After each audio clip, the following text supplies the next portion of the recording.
Good morning, grade 10s. How are you today? I'm good today.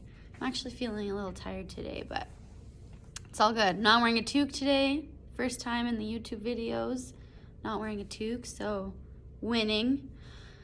Yeah, I just had my office hours. I'm recording this on like Tuesday. You'll see it Wednesday. And I only had like a couple kids pop in, but that's totally fine. It's just office hours. So if you have questions, or even if you just want to say hi or like check in, like it's totally up to you. I know it can be kind of weird, but don't feel like you have to. But if you do have a question, sometimes it's easier just to quickly tell you as opposed to emailing you. Another just like note, please make sure when you're submitting something, you submit it on Classroom. Don't share it to my email. That's my preference in class as well. I'm getting so many emails a day because we're all online that your assignment could get lost in the shuffle, and I'm assuming that you didn't do it when it's not submitted on Classroom. Okay, so please do not just share it with me. Put it where it's supposed to go on Google Classroom. Okay, it's easy enough to do. What else was I going to tell you? Also, please make sure you're reading instructions carefully.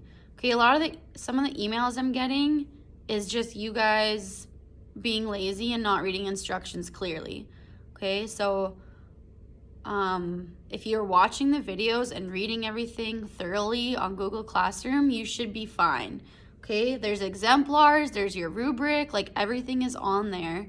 Just saves me some extra time if I don't have to like repeat myself 100 times. Okay, so take some initiative and make sure that you are answering things or like reading things carefully. Okay, so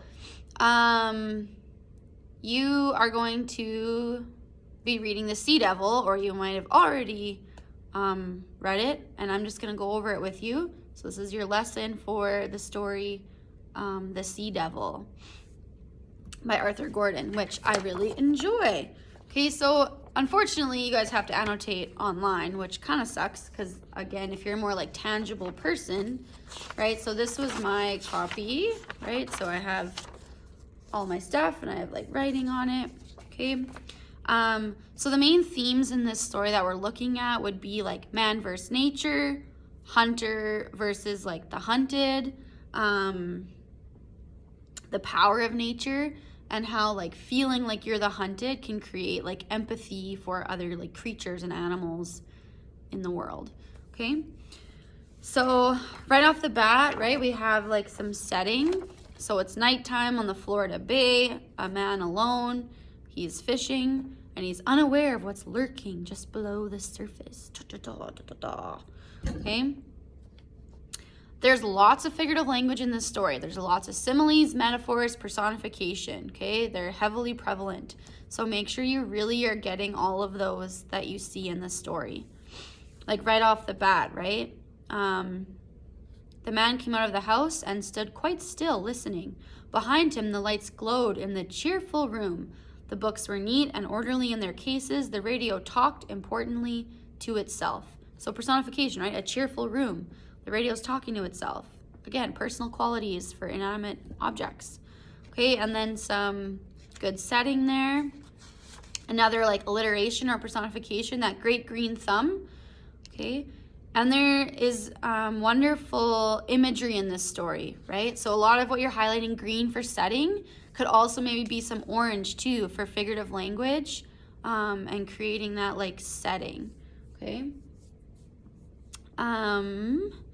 So it was late September, the night was breathless, summer's dead hand. Okay, so again, giving human qualities. Summer can't have a dead hand. Okay, laying heavy on the land. But again, giving that image of like summer is over now. It's dead, it's lying there. Okay.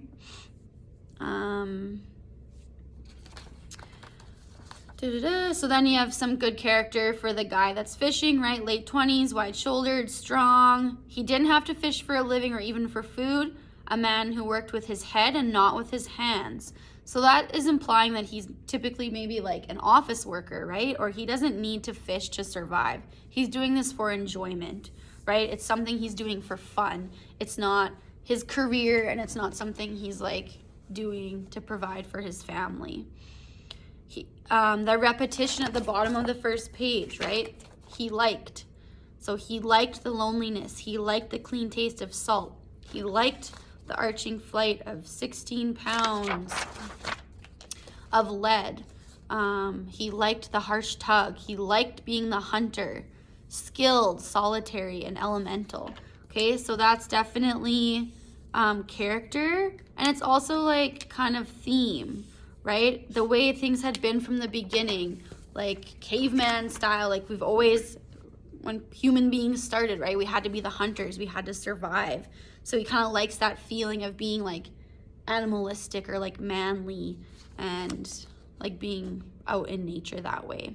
So vastly different than probably his reality of life if he's like an office worker. Okay, so he's gonna go out fishing, and he is wearing like swimming trunks and a pair of old tennis shoes and nothing else. Okay, so is he really prepared to fish, right, at night, in the evening? Okay, we'll see.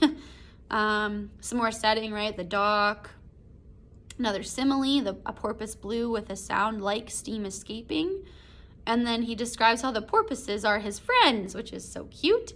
And this section here, right, I highlighted all yellow, so halfway down, like page 2, because that's describing that empathy created, right? He describes a time where he, on a charter boat, so these big boats that have these like vast nets to catch a lot of fish at once, a lot of the times they'll catch things that they don't want, right? Like tropical fish or like a baby porpoise, and they kind of just throw it in their like, oh, who cares tank, for it to just suffocate and die, which is terrible. So he said that he saw this happen, and then the mother was like swimming along the boat like, give me my baby back. And so he convinced the captain to let it go, right? So that little instance there shows that this man has like empathy for animals. So us as human beings, we obviously have the power to kill animals, but does that mean we should, right? And so again, to be cliche with Spider-Man, with great power comes great responsibility. Just because we can easily kill animals and different things on this planet doesn't mean that we should, just because, okay? Okay, so if you've read the story, right, a bit of foreshadowing would be like the slip the noosing, like the noose around his wrist, and it's like pulled tight. Okay, and then it kind of describes that he does have like a little bit of fishing knowledge. That'd be his character, right? He knows like not to have a tangled rope because that would spoil your cast. So it's not like he's totally oblivious to what's going on. The bottom paragraph on page 2, the basic design of the net had not changed in 3,000 years, and it goes to describe the net. So that's again that like man versus nature, right? We figured out how to fish early on, and the net style and how it's used has not changed over time. So he's fishing, and then top of page 3, there's another simile. The night was black as a witch's cat, and another figurative language, like a yellow necklace across the sky, like the lights. Okay, so like a metaphor of what the lights look like. Some more setting and like really nice imagery in here, right? I love the line, he pulled the paddle quietly through the water and the phosphorescence glowed and died, right? Like just, you can see him out there in the evening fishing. For 5 minutes he paddled, then 20 feet ahead of the skiff, a mullet jumped, a big fish close to 3 pounds. For a moment it hung in the still air, gleaming dully, then it vanished. But the ripples marked the spot, and where there was one, there were often others. Okay, so just that imagery, it's like building that suspense, right? You can see how this story like builds suspense and like keeps that drama going and then dies down. Okay, halfway through page 3, there's a really beautiful quote that embodies the theme of this story flawlessly. So it says, then he waited, feeling the tension that is older than the human race, the fierce exhilaration of the hunter at the moment of ambush, that of a sick nature to capture and kill and ultimately consume. Okay, so it really embodies that like hunter versus the hunted, or that animalistic man at the beginning of time, like we had to hunt. Okay, so that's like how he's like feeling. Another simile, that last paragraph, like a giant fist closing on this segment of the teeming sea. And then another point of theme, that last paragraph on page 3. Okay, the mullet fell with a thud and flapped wildly. The other victim was an angelfish, beautifully marked but too small to keep. So even it being described as the victim shows that you feel bad for it, right? It's not its fault. So that is creating empathy. The man picked it up gently and dropped it overboard. So he doesn't want it injured. He's handling it with care. He realizes that this angelfish doesn't belong in his catch. So he's making the effort to make sure it gets back in the ocean. Okay, so there is your theme very heavily prevalent. Okay, on page 4, more foreshadowing in that first paragraph. Another metaphor describing the dock as a ruined skeleton in the starshine. So very clear there. Halfway through, we kind of see for character his like aptitude as a fisherman. So the man marked the spreading ripples and decided to wait no longer. So he does have a bit of like fishing knowledge again, right? He knows like when to fish. Some more imagery. They were about 8 feet apart, so the swirls. They had the sluggish, oily look that marks the presence of something big just below the surface. So again, building that suspense, right? These swirls that he's seeing, it's dark, he's unsure what they are. And then that imagery, that like descriptive language saying what's happening really solidifies that like drama. That second last paragraph, a simile. So then the sea exploded in his face in a frenzy of spray. A great horned thing shot like a huge bat out of the water. Okay, and then that last line, we see like the title. So the giant ray, also known as the clam cracker, devil ray, sea devil. Okay, and then I'm just recording your lesson. I can't hear you. I'm just recording your lesson right now. Oh. It's okay. Are we supposed to be on the meeting? Well, did you read on Classroom what it said? It's only for if you have like questions, just like office hours. Oh, no, I don't. Okay. Come back tomorrow. I'll be here. Miss you guys. Miss you too. Bye. Bye. Sorry. Okay. So I need to read instructions. Okay. So yeah, character, I put like the man gave a hoarse cry, right? Showing like his panic, like he's scared. He's not like, oh, I got this under control. He's like, freaking out. And again, that foreshadowing, right? So that rope's around his wrists and he has no time. And it shows the power of the sea devil, of this animal. Like it can drag him down easily. So the last lines here too, I put yellow for theme, right? It's pulling him under like he's nothing. It weighs over 1,000 pounds, right? And it's not even a full-grown manta. So it just shows like not even an adult, and it can easily fling him around like nothing. So the power of nature with this ancient creature, right? Like we stand no chance, really. I put for character again, like sobbing, choking. He's struggling to hang on. So he's panicking to free himself. So just showing his character, right? He's like, freaking out. Another metaphor, he might as well have tried to loosen a circle of steel. So the rope around his wrist, like there's no point, he can't free it. It's so strong. Comparing the splash to like thunder, right? Another metaphor, the ray came down with a thunderous splash and drove forward again. 100, so the man's 175 pounds. So you can put that for character. It's just very like physical. But it's just showing you that like he is strong, like he is heavy, but he is nothing. He's no match for this animal. The blank eyes of death, right? Nice metaphor there. And then the rest too, like for yellow, right, for theme, like it was useless, right? His shoulders dislocating, he's going under. And then he says, now at last he knew how the fish must feel when the line tightens and drags him toward the alien element that is his doom. Now he knew. So again, creating that empathy, like now I know how it feels when fish are like being caught. Like I'm experiencing this firsthand. And that sentence is just so powerful, right? Toward the alien element that is his doom, right? Like we never know what our death is gonna like feel like. So it's an alien, it's a foreign element, right? So even that could be a metaphor as well. So desperately, like he's trying to cling on and he can't. And then again, halfway through page 5, we see that repetition again. So this is part of that writer's craft, right? He's using repetition. So before it was he liked, and now it's he saw. Okay, so the writer is purposefully choosing that to emphasize what's happening. Okay, so when he's saying he saw, it's like he's having these flashes in his mind as he's like being pulled underwater.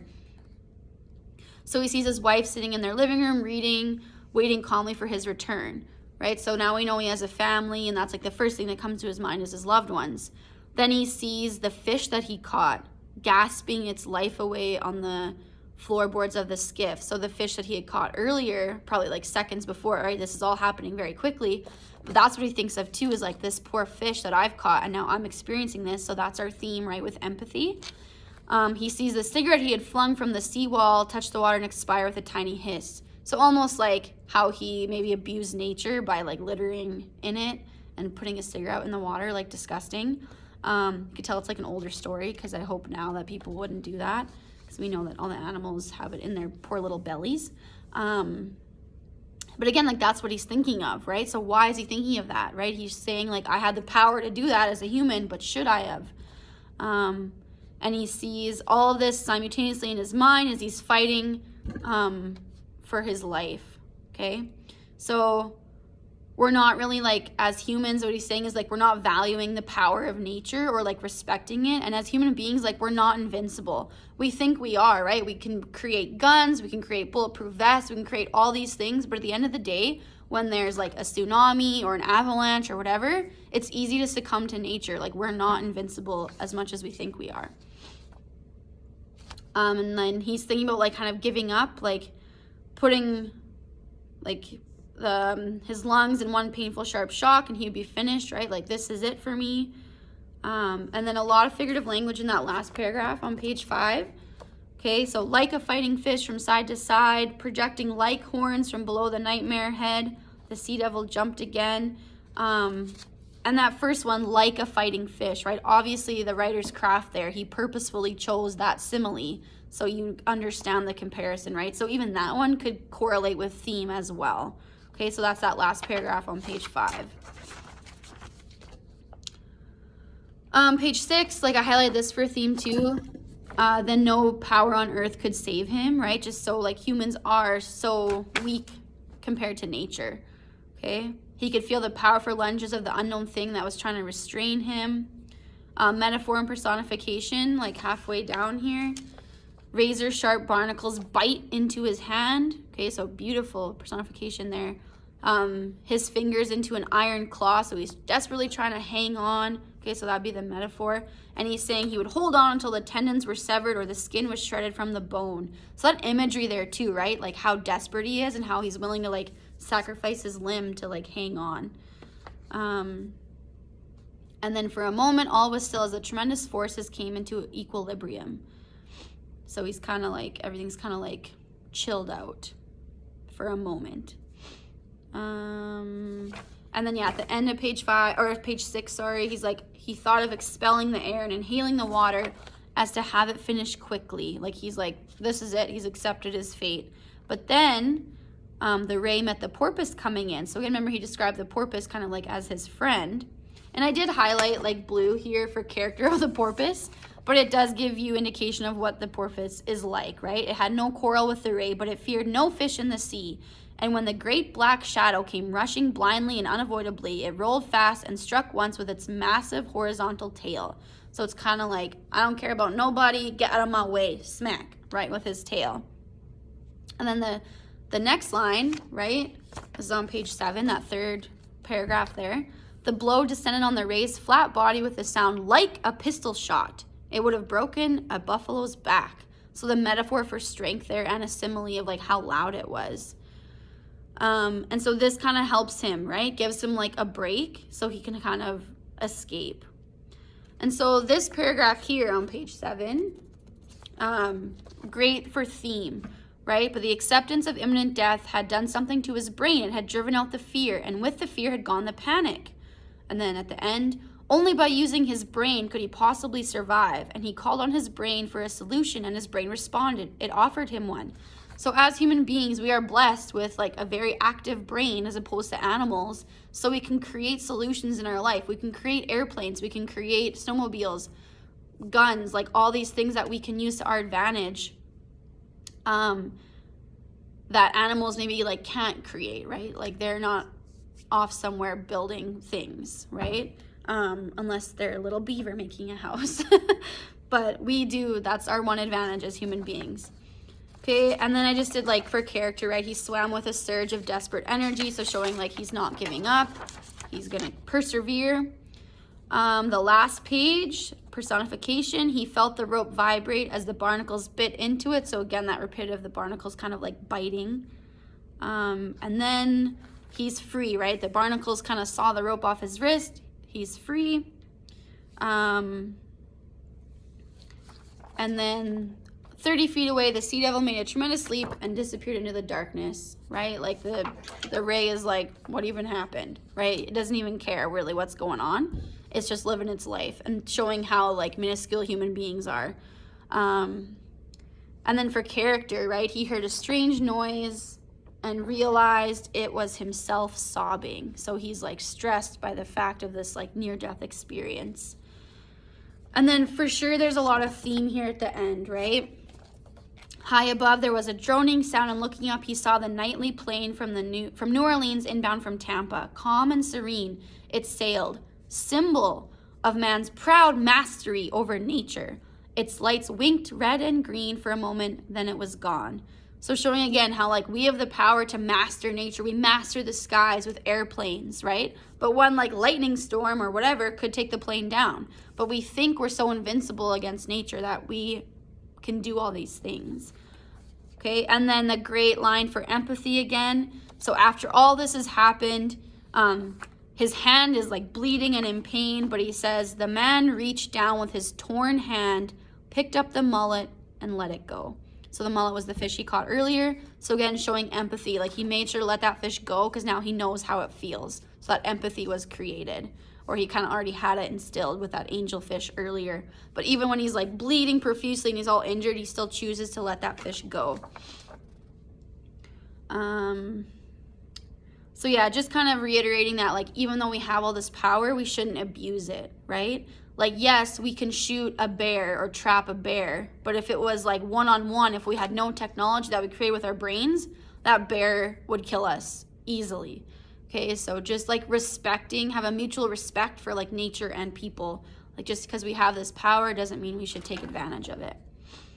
And then at the end for character, right, his attitude on fishing changes. He's like, I'm not gonna go fishing at night anymore, honey.